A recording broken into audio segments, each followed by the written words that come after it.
네, 여러분 안녕하세요. 자, 오늘은 106페이지부터 한글 맞춤법의 기본 원리 탐구 같이 공부해 보겠습니다. 자, 우선 한글 맞춤법의 기본 원리 탐구와 관련해서 총칙 제1항에 대한 강연의 일부입니다. 우리 총칙 제1항 기억나죠? 요 앞에서 봤었던 요겁니다. 요 내용을 강연을 한 일부인데 이를 바탕으로 한글 맞춤법의 기본 원리를 탐구해 보자라고 하고 있습니다. 읽어볼게요.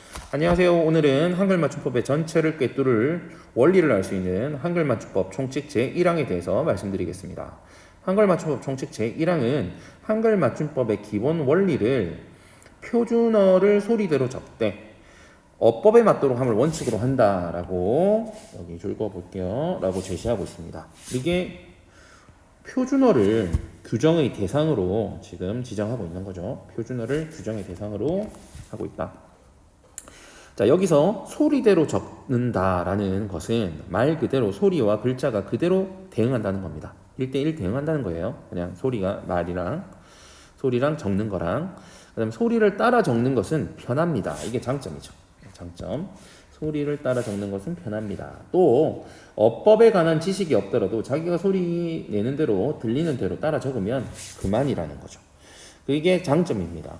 조선시대에 사람이에 해당하는 사람이 이렇게 본 모양을 밝혀 이렇게 적었습니다. 차이가 지금 여러분이 뭐가 있냐면은 지금 여기 아래아가 들어갔다는 걸 여러분이 보았을 때는 여기 차이가 이렇게 느껴질 텐데 이 아래아를 보면 게 핵심이 아니고 미음을 그리고 이가 뒤에 조사라는 거죠. 우리 조사죠. 근데 조사 앞에 온 사람이 미음이 뒤로 안 넘어갔다는 걸 보셔야 돼요. 그렇기 때문에 이걸 만약에 넘기게 되면 사람이 이렇게 적거든요. 그러니까 미음이 뒤로 넘겨가는 걸 연철 이어적기라고 해요. 연철 또는 이어적기. 근데 이렇게 안 쓰고 지금 요렇게 적었는데 요렇게 적은 거는 본 모양을 앞에 사람이라고 하는 단어의 본 모양을 밝혀서 썼다는 겁니다. 이해가죠? 사람이를 사람이로 적는 경우가 많았다는 거죠. 조선시대에는 오히려 이렇게 본 모양대로 밝혀 안 적고 소리 나는 대로 미음을 그대로 넘겨 적는 경우, 이 경우가 훨씬 많았다는 거예요. 자, 요거를 분철 했었죠. 앞에서 끊어적기 한 거고, 요렇게는 현대에 요렇게 쓰고 지금 요렇게 쓰는 거는 연철 이어적기. 조선시대는 요렇게 쓰는 게 훨씬 더 많았다. 근데 이것의 장점 때문에 이렇게 썼을 것이다. 그게 뭐다? 소리를 따라 적는 거기 때문에 어법에 관한 지식이 없더라도 소리 나는 대로 들리는 대로 쓰면 된다는 거죠.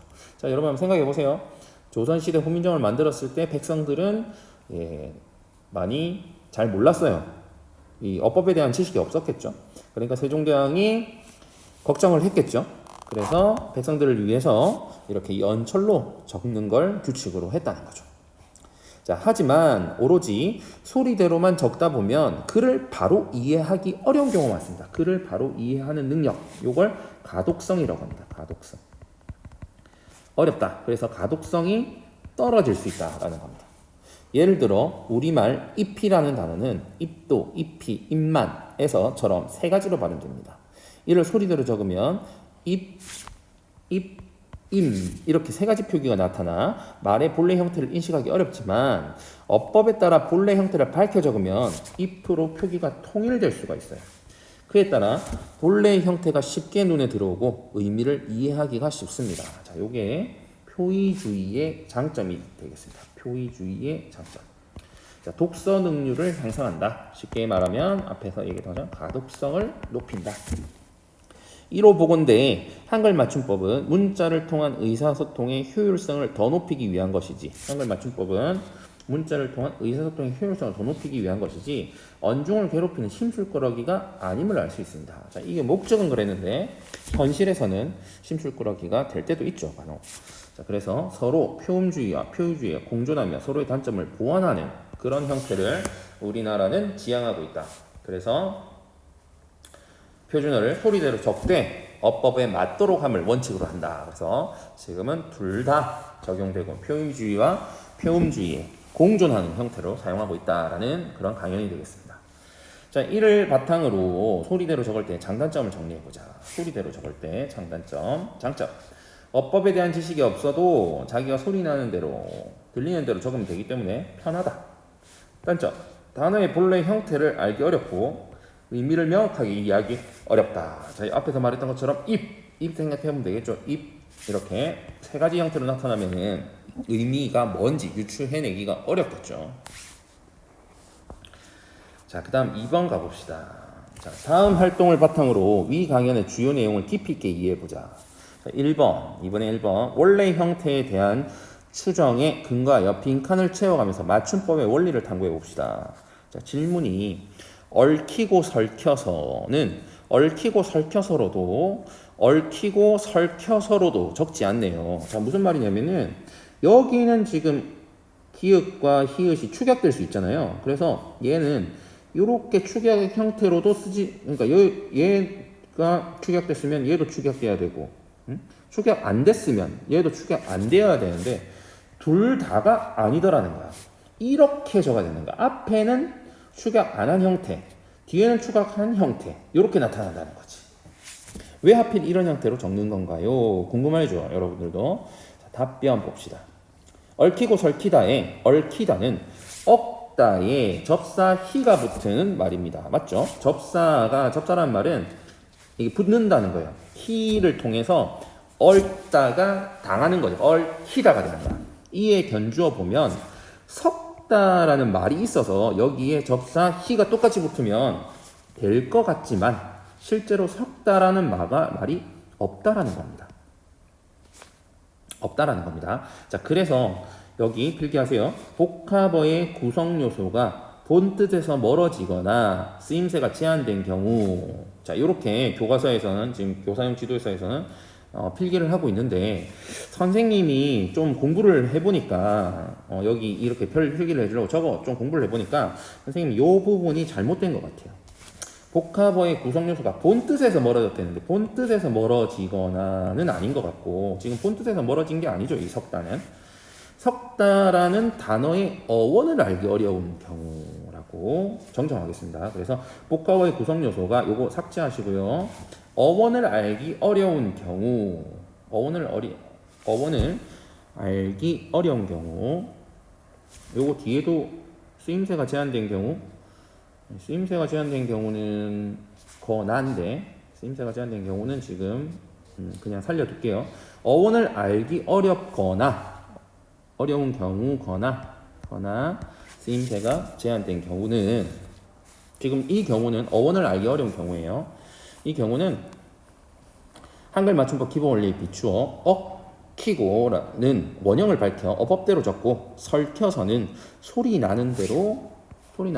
얘는 소리 나는 대로 적은 것입니다. 얘는 원형을 밝혀 어법대로 적은 거고 이렇게 답은 정리하시고요. 자, 선생님 말에 대한 여기 국립국어원에 문제가 있어서 찾아봤습니다. 얽히고 설키다. 자, 이 게시판에서 얽히고 설키다라는 논의가 전혀 없었던 건 아닙니다. 얽히고 설키다에 얽히다와 설키다가 이어진 구구성으로 보려면 설키다라는 것에 설명이 있어야 된다. 이거 우리 지금 교과서에 나온 내용이죠.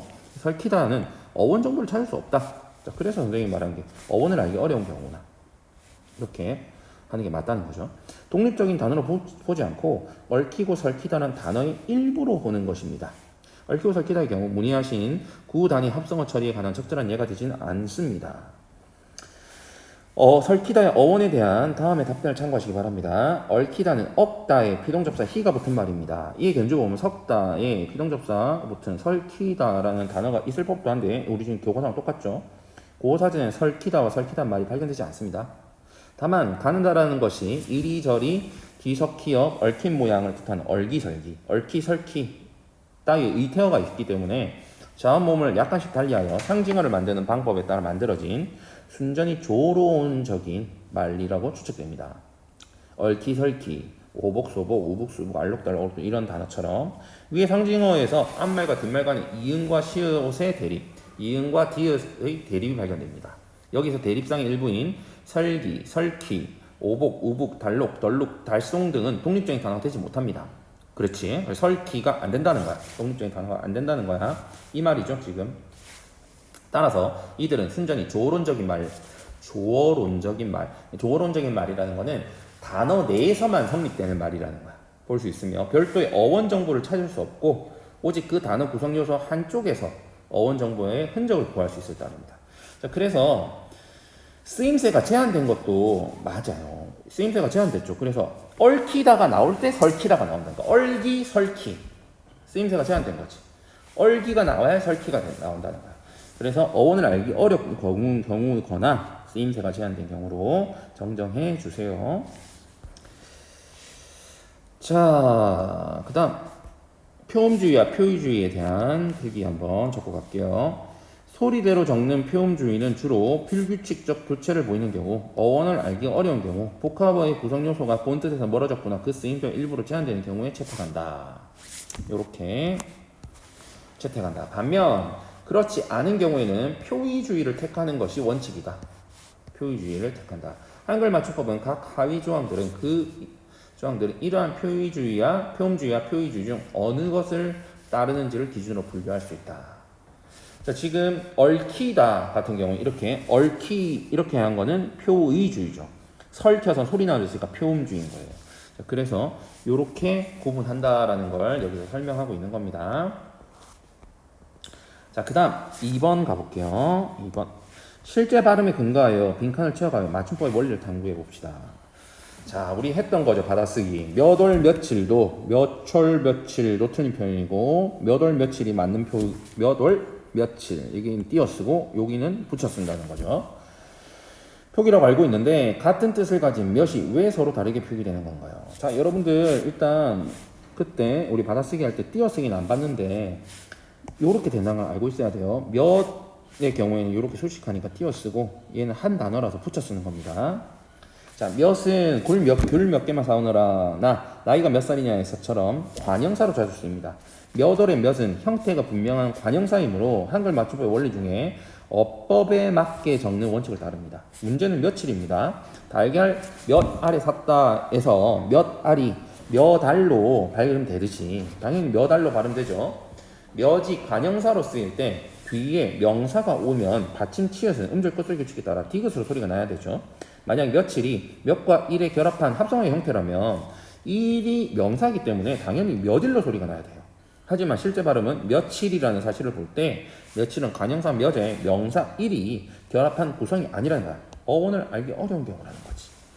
그러므로 이 단어는 그 원형을 밝혀 적지 않고 소리 나는 대로 표음주의의 원칙을 따라서 소리 나는 대로 며칠로 적게 된다는 거야. 알겠죠? 자, 옆에 봅시다. 몇은 경우에 따라 어법에 맞게 적는 원칙이 적용되기도 하고 소리대로 적는 원칙이 적용되기도 한다. 몇 알 이렇게 여는 법칙, 음절 끝소리 규칙에 의해서 몇 알은 이렇게 되고 몇과 일이 결합한 형태로 보는 경우 몇일로 돼야 되는 거지. 그러면 디귿의 니은의 첨가에 비음화까지 일어나야 돼. 근데 실제 발음은 형식 형태소가 결합할 때와 마찬가지로 며칠로 발음하고 있다는 거야. 그래서 이걸 이렇게 보면은 안 된다라는 걸 설명하고 있는 겁니다. 요게 맞는 거다. 실제 발음은 그래서 며칠로 해야 됩니다. 자, 107페이지까지 하겠습니다. 수고하셨습니다.